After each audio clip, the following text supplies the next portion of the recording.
जमुई के सांसद अरुण भारती ने कहा कि राष्ट्रीय कार्यकारिणी की बैठक में चिराग पासवान को पार्टी का अध्यक्ष चुना गया है। वक्फ बोर्ड का जो मामला आया था उस पर हमारी पार्टी गंभीर है। मुस्लिम समुदाय की जो समस्या है उसको जेपीसी में हम लोगों ने रखा है।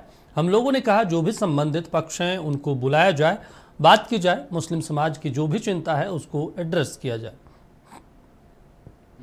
और उस मीटिंग में हम लोगों ने बड़ी ही मजबूती से मुस्लिम समाज की जो चिंताएं हैं, जो उनकी आकांक्षाएं हैं, जो उनकी कुछ कंसर्न्स थे, उसको हम लोगों ने जेपीसी में रखा है, जॉइंट पार्लियामेंट्री कमेटी में रखा है।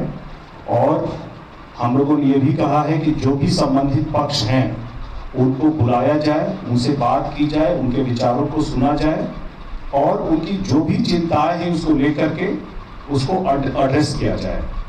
इसके अलावा मैं वेलफेयर ऑफ SC/ST कमेटी का मेंबर हूँ और उसमें जो अभी जहानाबाद में और मुजफ्फरपुर में घटनाएं हुई थी उसको हम लोगों ने उठाया। इसके अलावा जो लैटरल एंट्री वाला जो मामला था जिसमें आरक्षण के प्रावधानों का आगे से ध्यान रखा जाए, इस मामले को उठाया गया है। उस पर एक अलग से कमेटी भी अपनी तरफ से जांच करेगी और ये सुनिश्चित करेगी कि आगे से कोई भी सरकारी नियुक्तियां होगी उसमें आरक्षण के प्रावधानों का ध्यान रखें।